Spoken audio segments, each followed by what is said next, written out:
Hello AP Statistics students. In this video, we're going to take a look at what it takes to pick different alpha levels. Now, mainly that entails looking at two types of errors that could happen, okay? So if you pick a low alpha, there's certain consequences. Picking a high alpha also has certain consequences. Our job is to balance those consequences when we pick an alpha. Okay? So, the two types of consequences we've got: a type 1 error and a type 2 error. Okay? So, a type 1 error occurs when we reject the null hypothesis when the null is actually true. Okay, so we got a crazy weird sample. Okay, there's a chance of that sometimes. You get a crazy weird sample that will make you think the null is not true when in fact it is. That is called a type 1 error. Okay, this is a danger when you have higher alpha values. Okay, so if you have a small alpha, when your alpha is very, very small, like 0.01, it's much harder to reject the null.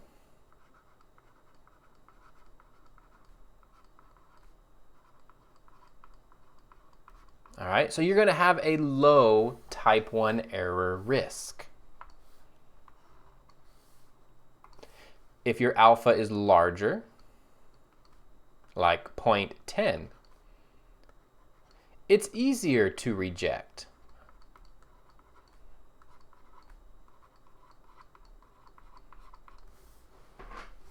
Therefore, you have a higher likelihood of encountering a type 1 error.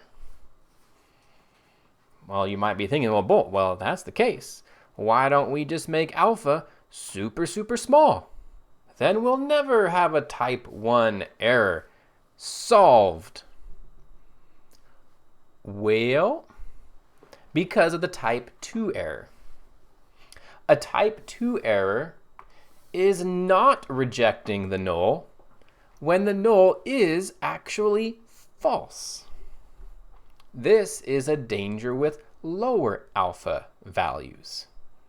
All right, so again, if your alpha is equal to 0.01, it is harder to reject.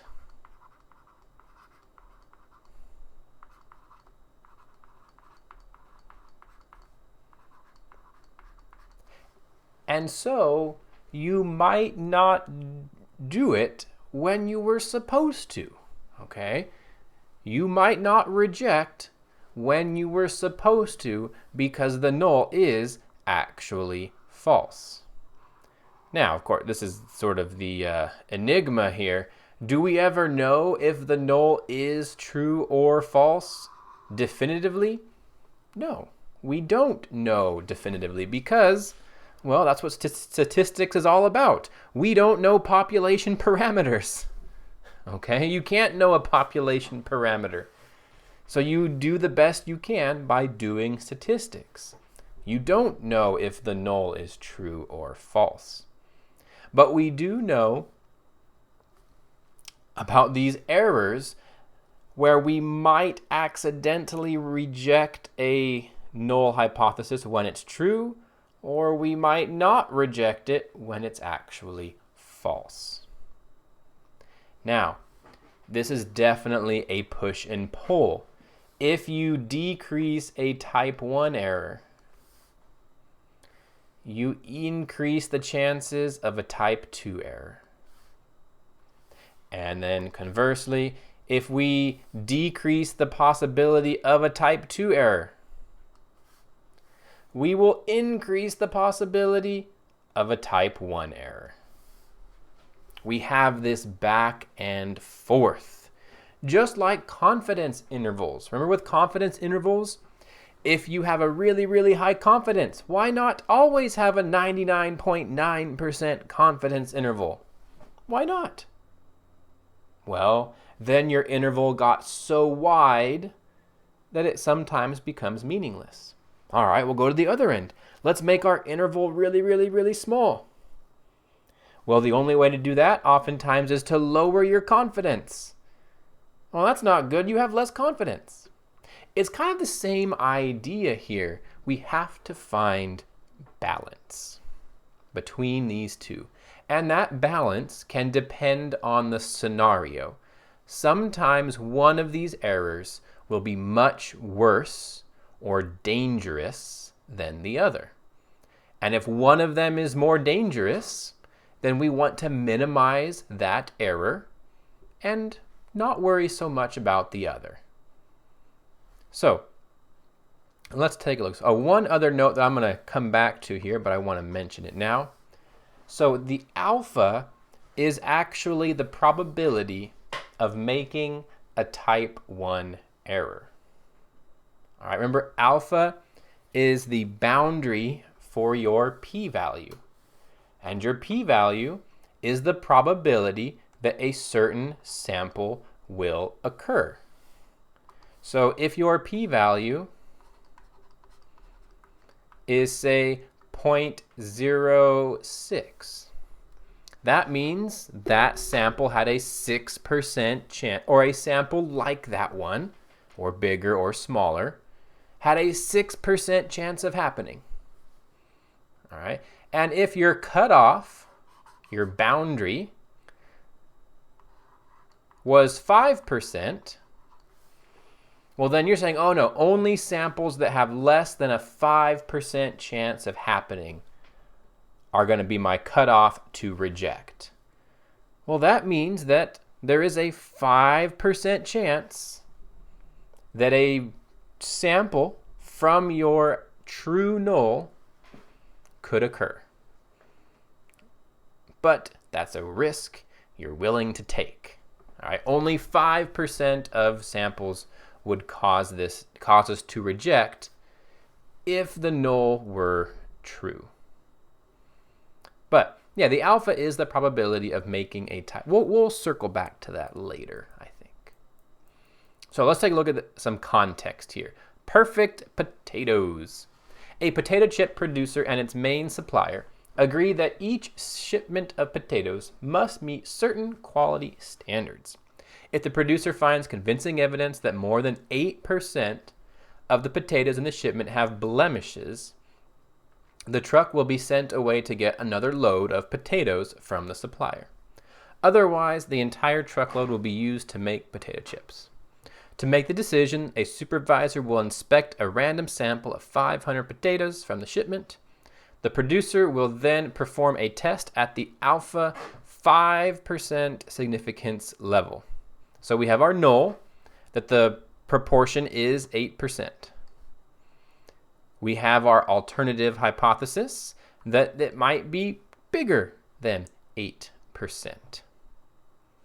where P is the true proportion of potatoes with blemishes in the truckload. Describe a type 1 and type 2 error in this setting and give a possible consequence of each. All right, so a type 1 error. Let's go back and remind ourselves. A type 1 error is rejecting the null when the null is actually true. So in this case, this would happen if our sample gave us convincing evidence that the proportion of potatoes with blemishes was greater than 8%, when in fact the proportion was equal to 8%. All right, but our sample gave us convincing evidence that it was greater than 8%.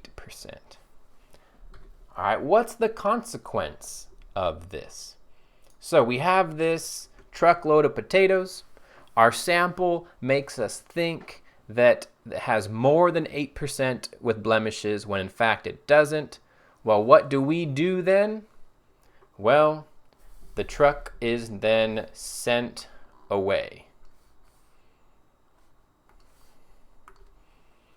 So we will end up throwing away a truckload of potatoes because we think they have too many blemishes when they in fact don't. All right, what's the consequences here? We will lose time and money. Right, we gotta get another truckload of potatoes. That is the consequence of making a type 1 error. We'll lose money when we didn't need to. All right, a type 2 error. So our sample did not give us convincing evidence that the proportion of potatoes with blemishes was greater than 8%. All right, that was a lot. It did not give us convincing evidence to reject the null when in fact the proportion was greater than 8%. All right, it didn't give us the convincing evidence that it was greater when in fact the proportion was greater than 8%. All right, consequence. We will make potato chips.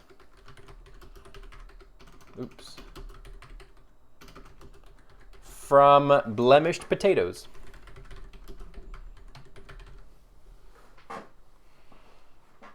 All right, at least we'll have a higher proportion of blemished potatoes. Now, what could that do? Well, we might lose customers and sales will go down.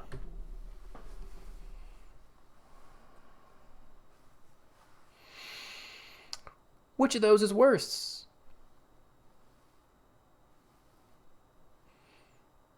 Hard to say in this example. It's not exactly a issue of life and death here, is it?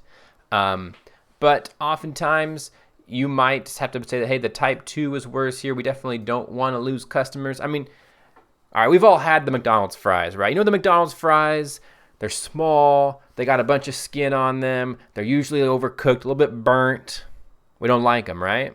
Well, maybe some of you do. They're nice and salty, but no, stay with me. All right?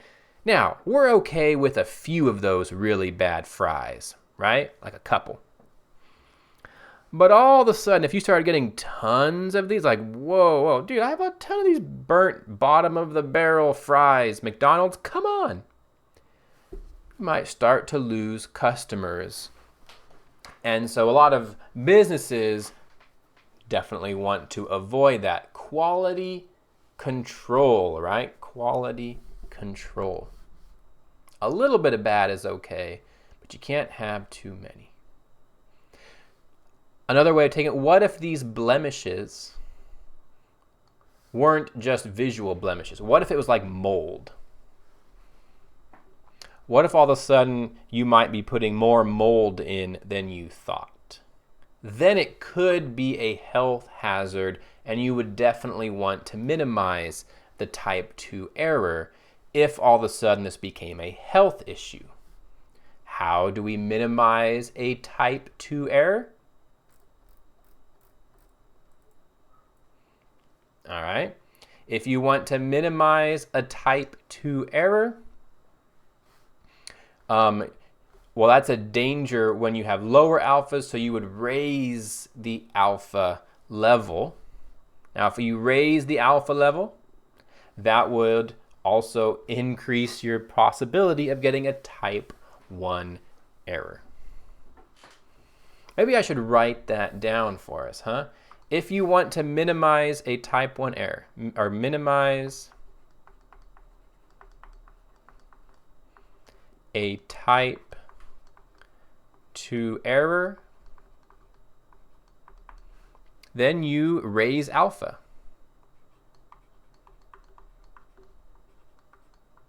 You make it easier to reject.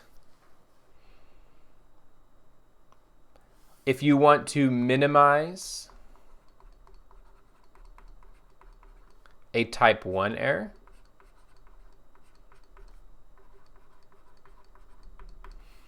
you need to lower alpha. Make it harder to reject. But of course, that affects the other one, right? Again, if you minimize a type 1 error, you're going to raise the possibility of a type 2 error, and vice versa, right? It's a push and pull issue here that we got. All right, let's do one more. Get an example of writing out a type 1 and type 2 error. These are very difficult and hard to wrap your mind around, I know. So, an employee at an aquarium monitors how much their sea otters eat. The amount of food a particular otter eats daily is approximately normally distributed with a mean of 17 pounds and a standard deviation of 1 pound. They suspect this otter was not eating enough, so they will take a random sample of 10 days and will record the sample mean pounds of food eaten per day. They will then perform a test at the alpha 10% significance level. All right, of these two hypotheses. Our null is that, Bolt. What are you doing? What are you doing? That should be a population proportion. Bolt, come on now.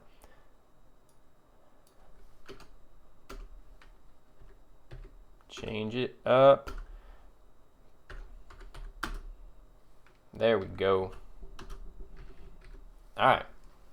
So our null is that the otter is getting 17 pounds on average a day, and our alternative is that it's less than 17 pounds per day. Describe a type 1 and a type 2 error in this setting and give a consequence of each. So a type 1 error, our sample gives us convincing evidence that the otter is eating less than 17 pounds, is eating on average less than 17 pounds per day, when in fact it is eating an average of 17 pounds per day. All right, so we reject when we shouldn't have, okay? We have convincing evidence that it's eating less, but it actually is eating 17 pounds. Our null is true.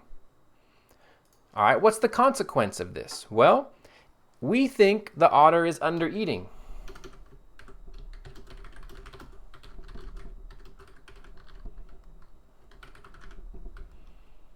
So we might try to feed the otter more and do more medical tests because we think something is wrong. So, feeding it more might not be great for the otter.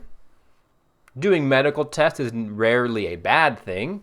Could cost money, I suppose. All right, type 2 error. Our sample does not give us convincing evidence that the sea otter is eating on average less than 17 pounds per day, when in fact it is eating, this is the alternative, less than 17 pounds per day. So we're not going to reject when we should be. Okay? We did not get convincing evidence when we should have, so we're not going to reject when we should have. All right? The otter is eating less than 17 pounds per day, but we don't think that. All right? What's the consequence of this? All right? We don't do anything. We think the otter is fine.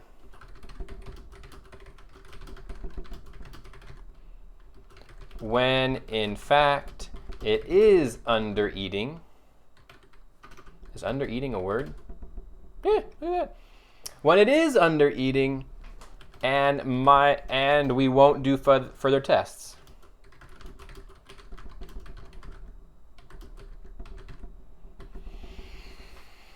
So, which one do you think is worse here?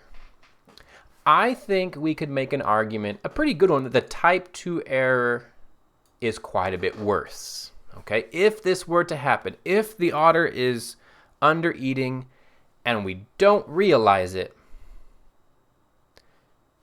there could be an underlying medical condition that we will miss. So I think we would want to minimize the type 2 error in this case. We want to make sure that that doesn't happen.